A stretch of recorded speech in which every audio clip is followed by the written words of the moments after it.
महाभारत की कथा तो सभी जानते हैं, किंतु उसमें कई सारी बातें ऐसी हैं जिनका रहस्य हम नहीं समझ पाते। समझेंगे भी कैसे? हम तो साधारण मनुष्य हैं और ईश्वर की लीलाएं तो समय देवता भी नहीं समझ पाते। ऐसे ही एक रहस्य की बात हम करने जा रहे हैं। अर्जुन के वीर पुत्र अभिमन्यु की मृत्यु की। अभिमन्यु ने बहुत बहादुरी से युद्ध किया था, परंतु अंत में चक्रव्यूह में फंसाकर कौरवों ने निर्ममता से उसकी हत्या कर दी। प्रश्न ये है कि श्री कृष्ण तो पहले से ही सब कुछ जानते थे, तो उन्होंने अभिमन्यु को क्यों नहीं बचाया, जबकि अर्जुन को उन्होंने युद्ध में बार बार संरक्षण दिया था। बात तब की है जब पृथ्वी पर अधर्म अपने चरम पर पहुंच गया था और धर्म की स्थापना हेतु देवता योजना बना रहे थे।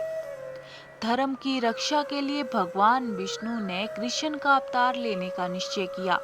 तब ब्रह्मा जी ने अन्य देवताओं को ये आदेश दिया कि वे भी पृथ्वी पर धर्म की स्थापना हेतु श्री कृष्ण की सहायता करेंगे और इसके लिए सभी देवताओं को या तो अपने अंश अवतरित करने होंगे या उनके पुत्रों को पृथ्वी पर जन्म लेना होगा। सभी देवता गण अपना अंश या अपने पुत्रों को पृथ्वी पर अवतरित करने के लिए सहमत होते हैं, परंतु जब चंद्रदेव को पता चलता है कि उनके पुत्र बर्चा को भी पृथ्वी पर जन्म लेने का आदेश मिला है, तो वे व्याकुल हो गए और इस आदेश का विरोध करने लगे। वे अपने पुत्र से दूर नहीं रह सकते थे, परंतु सभी देवताओं ने उन्हें समझाया कि ये परमपिता ब्रह्मा का आदेश है, जिसे उन्हें मान्य करना ही होगा और धर्म की स्थापना के लिए कार्य करना सभी देवताओं का कर्तव्य है।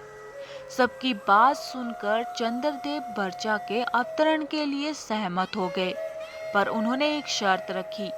शर्त ये थी कि उनका पुत्र पृथ्वी पर अधिक समय के लिए नहीं रहेगा और पांडवों के पक्ष से ही युद्ध करेगा। वह सबसे अधिक सूरवीर होगा और पूरे दिन युद्ध करने के पश्चात उसे सायंकाल में ही अपने नश्वर शरीर को छोड़कर मेरे पास स्वर्ग आना होगा। देवताओं ने उन्हें मनाने की दृष्टि से सभी शर्तें स्वीकार कर ली। इसलिए अभिमन्यु ने अर्जुन के पुत्र के रूप में जन्म लिया और श्री कृष्ण के शिक्षण में परम प्रतापी बना। अभिमन्यु ने माता के गर्भ से ही चक्रव्यूह को तोड़ना सीख लिया था, किंतु चक्रव्यूह से बाहर आने का तरीका वो नहीं जान पाया, क्योंकि जब अर्जुन सुभद्रा को चक्रव्यूह तोड़ना सिखा रहे थे तो आधे में ही सुभद्रा को नींद आ गई। पितामह भीष्म के घायल होने के बाद से ही पांडवों ने कौरवों की सेना में उथल पुथल मचा दी थी। इसलिए कौरवों ने पांडवों की सेना का नाश करने की योजना बनाई। योजना के अनुसार उन्होंने अर्जुन और उनके सारथी बने श्री कृष्ण को युद्ध भूमि से दूर कर दिया था और चक्रव्यूह की रचना की, जो केवल अर्जुन ही तोड़ना जानता था। किंतु ऐसे समय में अभिमन्यु ने आगे आकर उनकी सेना का सर्वनाश होने से बचा लिया।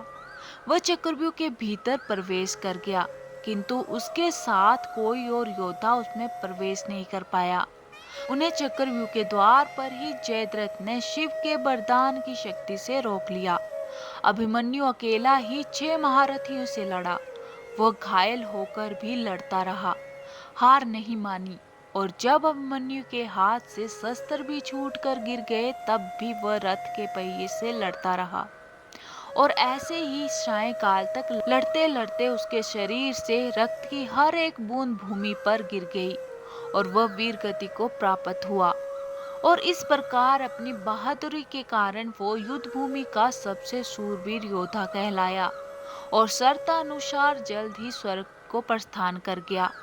यही कारण था कि श्री कृष्ण ने सब कुछ जानते हुए भी अभिमन्यु के प्राणों की रक्षा नहीं की और उसकी नियति में कोई बाधा उत्पन्न नहीं की। तो दोस्तों, ये था चक्रव्यूह और अभिमन्यु की मृत्यु का रहस्य। आपको ये कथा कैसी लगी? कमेंट बॉक्स में हमें कमेंट करके जरूर बताएं और आपसे विनम्र निवेदन है, चैनल पे नए हैं तो चैनल को सब्सक्राइब जरूर करें और ज़्यादा से ज़्यादा लाइक कीजिएगा। मिलते हैं किसी और वीडियो के साथ, तब तक के लिए बाय बाय।